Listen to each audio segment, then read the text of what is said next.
नमस्कार विद्यार्थी मित्रांनो, आपण या लेक्चरमध्ये 8वीची जी स्कॉलरशिप स्पर्धा आहे त्या एक्झामसाठी वर्णविचार आणि संधीवर आधारित काही प्रश्न पाहू, ते समजून घेण्याचा प्रयत्न करू। तुम्ही हे प्रश्न सॉल्व करण्याचा प्रयत्न करा, जेवढे सॉल्व होतील तेवढे होतील, जर नाही झाले तर त्या अनुषंगाने परत अभ्यासाला सुरुवात करा। ओके, तर आपण सुरू करूया। पहिला प्रश्न जो आहे, मराठी भाषेतील सर्वात लांब व्यंजन कोणते? ऑप्शन आहे क, श, ज्ञ। तर याचं उत्तर आहे ड, कोणतेही नाही। सर्व व्यंजनाची जी लांबी असते ती कशी असते? समान असते। त्यानंतर दुसरा प्रश्न आहे, मराठी भाषेतील सर्वात छोटा स्वर कोणता? ऑप्शन आहे अ, ऋ, ई, उ। याचं उत्तर आहे ब। तुम्ही पॉज करून घेत जा, आधी स्वतःची बुद्धी लावा, बघा जमतंय की नाही, त्यानंतर परत प्ले करायचं व्हिडिओ आणि उत्तर चेक करायचं। ओके, त्यानंतर तिसरा प्रश्न आहे, स्वर आणि व्यंजन यांच्यातील मुख्य फरक कोणता? अ, स्वर स्वतंत्रपणे उच्चारले जातात तर व्यंजन स्वरांच्या सहाय्याने। ब, व्यंजन स्वतंत्रपणे उच्चारले जातात तर स्वर स्वरांच्या सहाय्याने। क, दोन्ही समान असतात आणि ड, कोणताही फरक नाही। तर स्वर आणि व्यंजन यांच्यातील मुख्य फरक जो आहे तो म्हणजे स्वर हे स्वतंत्रपणे उच्चारले जातात तर व्यंजन ही स्वरांच्या सहाय्याने। प्रश्न क्रमांक 4, संयुक्त व्यंजनाचे उदाहरण द्या। संयुक्त जे व्यंजन आहेत आपल्याला त्याचं उदाहरण द्यायचं आहे, तर त्याचं करेक्ट ऑप्शन आहे ए, क्ष, त्र आणि ज्ञ। हे काय संयुक्त व्यंजने आहेत। त्यानंतर प्रश्न क्रमांक 5, अनुनासिक व्यंजनाचे उदाहरण द्या। अनुनासिक जे आहे त्याचं आपल्याला उदाहरण द्यायचं आहे व्यंजनांचं। तर याचं उत्तर आहे उत्तर क्रमांक ड, ड, त्र आणि न। त्यानंतर प्रश्न क्रमांक 6, उष्म व्यंजनाचे उदाहरण द्या। उष्म उदाहरण जे आहेत त्याचं आपल्याला उदाहरण द्यायचं आहे उष्म व्यंजनांचे। याचं बरोबर उत्तर आहे पर्याय क्रमांक 4, श, श, सह। उष्म व्यंजन म्हणजे काय? असे व्यंजन जे उच्चारताना आपल्या मुखावाटे हवा जी आहे ती थोडी जोरात बाहेर फेकली जाते, त्याला उष्म व्यंजने म्हणतात। त्यानंतर प्रश्न क्रमांक 7, अंतस्थ व्यंजनाचे उदाहरण द्या। उत्तर आहे पर्याय क्रमांक 4, य, र, ल, व। त्यानंतर प्रश्न क्रमांक 8, स्वरादी मांडणी। स्वरादी मांडणी का महत्त्वाची आहे ते 4 पर्याय दिलेले आहे। शब्दांचे उच्चारण योग्य करण्यासाठी, शब्दांचे अर्थ समजून घेण्यासाठी, शब्दांचे लेखन योग्य करण्यासाठी किंवा वरील सर्व। तर स्वरादी यांची जी मांडणी त्याचा पर्याय क्रमांक 4 हे उत्तर आहे। सर्वच आपल्याला काय गरजेचं आहे। त्यानंतर प्रश्न क्रमांक 9, संधीचे प्रकार कोणते आहेत? स्वर संधी, व्यंजन संधी, दीर्घ संधी, गुण संधी, वृद्धी संधी। तर याचं बरोबर जे उत्तर आहे ते म्हणजे क, अ आणि 2। म्हणजे यामध्ये अ चा जो पर्याय दिलेला आहे स्वर संधी आणि व्यंजन संधी, आणि ब चा जो पर्याय दिलेला आहे दीर्घ संधी, गुण संधी, वृद्धी संधी, हे दोन्ही पर्याय काय आहेत? बरोबर आहेत। त्यानंतर प्रश्न क्रमांक 10, वर्णमाला म्हणजे काय? तर वर्णमाला म्हणजे एका भाषेतील सर्व वर्णांचा समूह। एकाच भाषा असती त्यातील सर्व वर्णमाला जो आहे त्यांचा तो एक समूह असतो, त्याला काय म्हणतात? वर्णमाला। त्यानंतर प्रश्न क्रमांक 4, वर्णविचार का शिकणे गरजेचे आहे? मराठी भाषा योग्य प्रकारे बोलण्यासाठी आणि लिहिण्यासाठी, इतर भाषांचा अभ्यास करण्यासाठी, व्याकरणाचे नियम समजून घेण्यासाठी की वरील सर्व? तर याचा पर्याय क्रमांक 4 हे उत्तर आहे। सर्वच गोष्टींसाठी वर्णविचार शिकणे गरजेचे आहे। त्यानंतर प्रश्न क्रमांक 12, मराठी भाषेतील दीर्घ स्वर कोणता आहे? तर दीर्घ स्वर असा स्वर की तो दीर्घकाळ चालतो, त्याचा उच्चार काय लगेच संपत नाही. मग याचा बरोबर पर्याय जो आहे तो म्हणजे पर्याय क्रमांक 2 म्हणजेच ब, आ इ उ रू लू. त्यानंतर प्रश्न क्रमांक 13, मराठी भाषेतील ऱ्हस्व स्वर कोणाला म्हणतात? तर मराठी भाषेतील ऱ्हस्व स्वर जे आहेत ते अ, इ, ई, रू, लू यांना म्हणतात. त्यानंतर प्रश्न क्रमांक 14, व्यंजनाचे प्रकार कोणते कोणते आहेत? तर याचं बरोबर उत्तर आहे पर्याय क्रमांक 2 म्हणजेच ब, स्पर्श, संघर्षी, अंतस्थ आणि उष्म. हे काय व्यंजनाचे प्रकार आहेत. त्यानंतर प्रश्न क्रमांक 15, स्वर आणि व्यंजन यांच्यात काय फरक आहे? आत्ताच आपण हा प्रश्न पाहिला होता, उत्तर सांगा. याचं बरोबर उत्तर जे आहे ते म्हणजे पर्याय क्रमांक अ, स्वर स्वतंत्रपणे उच्चारले जातात तर व्यंजन स्वरांच्या सहाय्याने उच्चारले जातात. त्यानंतर प्रश्न क्रमांक 16, अनुनासिक व्यंजन कोणते आहेत? तर यामध्ये बरोबर पर्याय जो आहे तो म्हणजे पर्याय क्रमांक 3 ड, त्र, न आणि म. हे काय आहेत? अनुनासिक व्यंजने आहेत. त्यानंतर प्रश्न क्रमांक 17, संयुक्त व्यंजने कोणते आहेत? संयुक्त व्यंजने यामध्ये कोणते कोणते आहेत? तर याचा बरोबर पर्याय जो आहे तो आहे म्हणजे पर्याय क्रमांक 1 क्ष, त्र आणि ज्ञ. त्यानंतर प्रश्न क्रमांक 18, जोडाक्षर म्हणजे काय? 2 स्वरांचे संयोजन, 2 व्यंजनांचे संयोजन, की 1 स्वर आणि 1 व्यंजनाचे संयोजन, की 3 व्यंजनांचे संयोजन? याचा बरोबर पर्याय जो आहे तो म्हणजे पर्याय क्रमांक 2 2 व्यंजनांचे संयोजन. त्यानंतर प्रश्न क्रमांक 19, स्वरादी म्हणजे काय? व्यंजनांना स्वरांच्या सहाय्याने उच्चारणे, स्वरांना व्यंजनांच्या सहाय्याने उच्चारणे, स्वर आणि व्यंजन यांचे संयोजन किंवा स्वर आणि व्यंजन यांचे भेदन. त्याचं पर्याय क्रमांक 1 व्यंजनांना स्वरांच्या सहाय्याने उच्चारणे याला स्वरादी असं म्हणतात. त्यानंतर प्रश्न क्रमांक 20, आकार विल्हे मांडणी म्हणजे काय?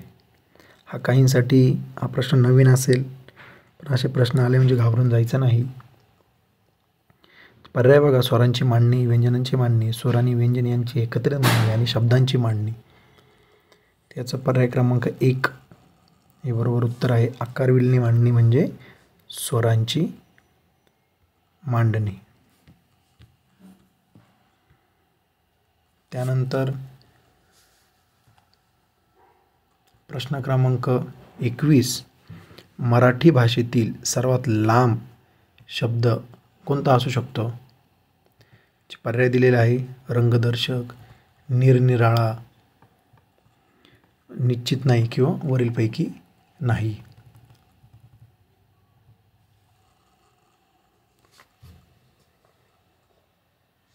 तर याचा पर्याय क्रमांक 3 हा पर्याय आहे निश्चित नाही. मराठी भाषेतील सर्वात लांब शब्द कोणता याचे निश्चित उत्तर नाही, कारण आपण नवीन शब्द तयार करत असतो, आलं लक्षात. परंतु यामध्ये एक रंगदर्शक हा एक लांब आणि सामान्य शब्द वगैरे आहे. त्यानंतर प्रश्न क्रमांक 22, एकच अक्षर असलेला शब्द कोणता असू शकतो? मी, ती, ते. तर याचं वरील सर्व हा पर्याय बरोबर आहे. मी, ती, ती हे सर्व काय एकच अक्षर असलेले शब्द आहे. त्यानंतर प्रश्न क्रमांक 23, क्ष या संयुक्त व्यंजनाचे विग्रह खालीलपैकी कोणते असू शकतात? दिलेल्यांपैकी पर्याय क्रमांक अ, क प्लस श हे त्याचं उत्तर आहे. त्यानंतर प्रश्न क्रमांक 24, र, त्र या संयुक्त व्यंजनाचे विग्रह खालीलपैकी कोणते आहे? आपल्याला याचा परत विग्रह बघायचा आहे. तर याचं पर्याय क्रमांक 1 हे उत्तर आहे त प्लस र. त्यानंतर प्रश्न क्रमांक 25, ज्ञ या संयुक्त व्यंजनाचे विग्रह खालीलपैकी कोणते आहेत? ज्ञ या संयुक्त व्यंजनाचे विग्रह खालीलपैकी कोणते आहेत? ज प्लस त्र, झ प्लस त्र, ग प्लस त्र किंवा वरीलपैकी नाही.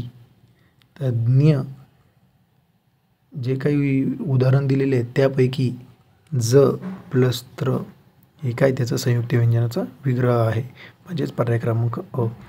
त्यानंतर प्रश्न क्रमांक 26, अंतरस्थ व्यंजन खालीलपैकी कोणते आहे? अंतरस्थ व्यंजन खालीलपैकी कोणते आहे? क र थ ह. त्याचं बरोबर पर्याय म्हणजे पर्याय क्रमांक 2 ब. त्यानंतर प्रश्न क्रमांक 27, उष्म व्यंजन खालीलपैकी कोणते आहे?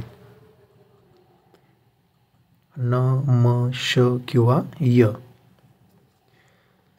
पर्याय क्रमांक 3 श हे बरोबर उत्तर आहे. त्यानंतर प्रश्न क्रमांक 28, स्पर्श व्यंजन खालीलपैकी कोणते आहेत? क, र, श किंवा ह. तर इथे पर्याय क्रमांक अ म्हणजेच उत्तर आहे क, स्पर्श व्यंजन आहेत. त्यानंतर प्रश्न क्रमांक 19, संघर्षी व्यंजन खालीलपैकी कोणते आहे? संघर्षी व्यंजन न, म, श किंवा य. त्यामध्ये संघर्षी व्यंजन जे आहे त्याचं उत्तर पर्याय क्रमांक 3 श असे आहे. त्यानंतर अनुनासिक व्यंजन खालीलपैकी कोणते आहे? अनुनासिक व्यंजन क, न, श आणि ह. यापैकी पर्याय क्रमांक 2 म्हणजेच ब म्हणजेच उत्तर आहे न, अनुनासिक व्यंजन आहे. त्यानंतर प्रश्न क्रमांक 31, स्वर संधी आणि व्यंजन संधी यांच्यात मुख्य फरक कोणता आहे? पर्याय आहे स्वर संधीमध्ये स्वर आणि व्यंजन संधीमध्ये व्यंजन मिळतात. स्वर संधीमध्ये स्वर आणि व्यंजन संधीमध्ये शब्द मिसळतात. स्वर संधीमध्ये 2 स्वर आणि व्यंजन संधीमध्ये 2 व्यंजन मिसळतात किंवा वरीलपैकी नाही.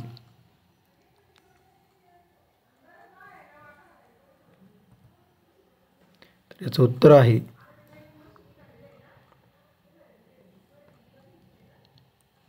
स्वर संधीमध्ये 2 स्वर मिळून एक नवीन स्वर किंवा व्यंजन बनतो, तर व्यंजन संधीमध्ये 2 व्यंजन किंवा 2 व्यंजन मिळून एक नवीन व्यंजन बनतो.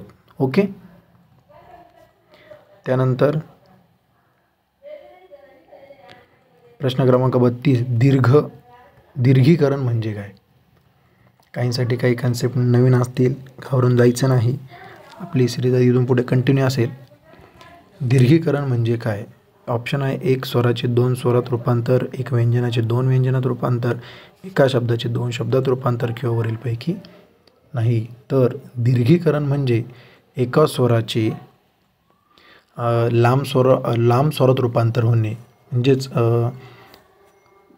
लांब स्वरात म्हणू किंवा एका स्वराचे 2 स्वरामध्ये रूपांतर होणे. ओके.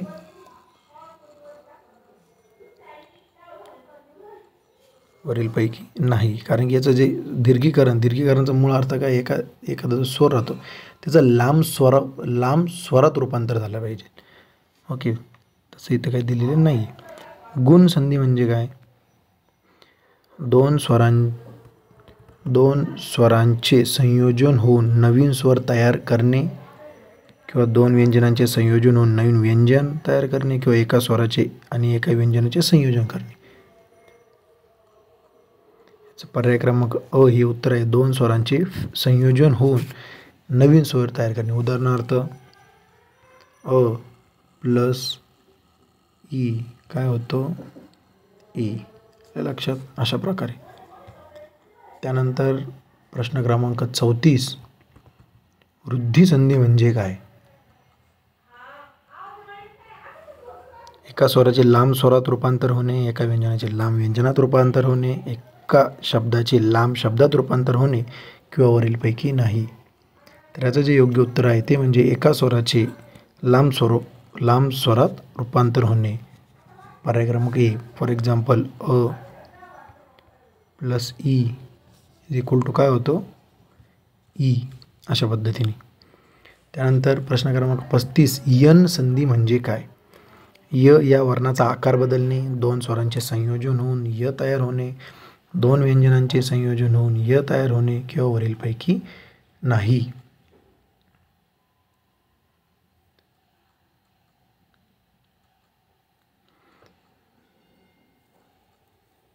तर याचं पर्याय क्रमांक ब, दोन स्वरांचे संयोजन होऊन य तयार होणे. उदाहरणार्थ अ प्लस ई, ए पण होतो या पद्धतीने. त्यानंतर प्रश्न क्रमांक 36, लोप संधी म्हणजे काय? एका वर्णाचे नष्ट होणे, एका शब्दाचे नष्ट होणे, एका वाक्याचे नष्ट होणे किंवा वरीलपैकी नाही. तर याचं उत्तर आहे एका वर्णाचे नष्ट होणे. उदाहरणार्थ ते काय शब्द तो लोप पावतोय त्यामुळे. पर्याय क्रमांक एका वर्णाचे नष्ट होणे. फॉर एक्झाम्पल राम, आपण राम हा शब्द घेतला तर यामध्ये काय होतो, नष्ट होऊन जातो ते राम, कारण की आपण राम कसं लिहितो अशा पद्धतीने. त्यातला जो तो आहे तो काय म्हणतो, तो लोप पावून जातो, त्यामुळे त्याला काय म्हणतात, लोपसंधी असं म्हणतात. त्यानंतर प्रश्न क्रमांक 37, वर्णमाला आणि अक्षरमाला यात काय फरक आहे? वर्णमालेत सर्व वर्ण असतात तर अक्षरमालेत फक्त स्वर, वर्णमालेत सर्व वर्ण असतात तर अक्षरमालेत फक्त व्यंजन, किंवा वर्णमाला आणि अक्षरमाला यांचा अर्थ समान, किंवा वर्णमालेत सर्व वर्ण असतात तर अक्षरमाला ही त्यांची लिहिण्याची पद्धत आहे. काय असेल बरं उत्तर?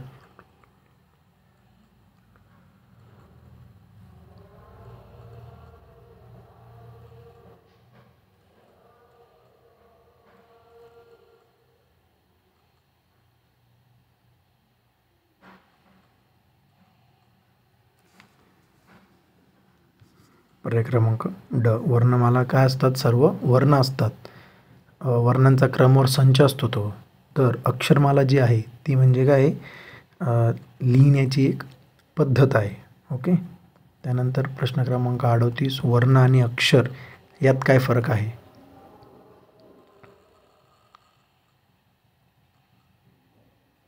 पर्याय क्रमांक 1, वर्ण ही ध्वनी आहे तर अक्षर हे त्याचे लिपीतील चिन्ह आहे. ओके. पर्याय क्रमांक अ. प्रश्न क्रमांक 39, शब्द आणि वाक्य यात काय फरक आहे? शब्द हा वाक्याचा भाग असतो तर वाक्य पूर्ण अर्थ व्यक्त करते. शब्द आणि वाक्य यांचा अर्थ समान आहे. शब्द हा वाक्य बनवतो तर वाक्य शब्द बनवतो किंवा वरीलपैकी नाही.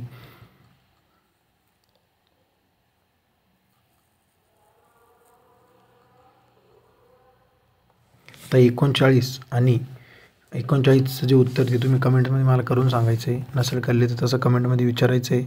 त्यानंतर प्रश्न क्रमांक 40, मराठी भाषेतील कोणते वर्ण अधिक वापरले जातात?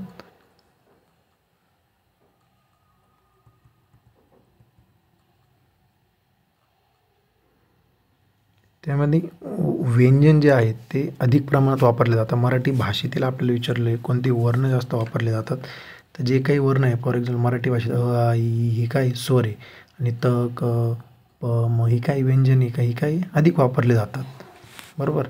म्हणजे व्यंजन आपण म्हणू शकतो आणि स्वरपणीचे दोन्ही उत्तर असू शकतात. त्यानंतर आत्ता आपले 40 प्रश्न झालेले आहेत. कोणाला काही जर समजले नसतील तर ते कमेंटमध्ये विचारू शकता. भेटूया आपण पुढच्या सेशनला. ओके. थँक्यू.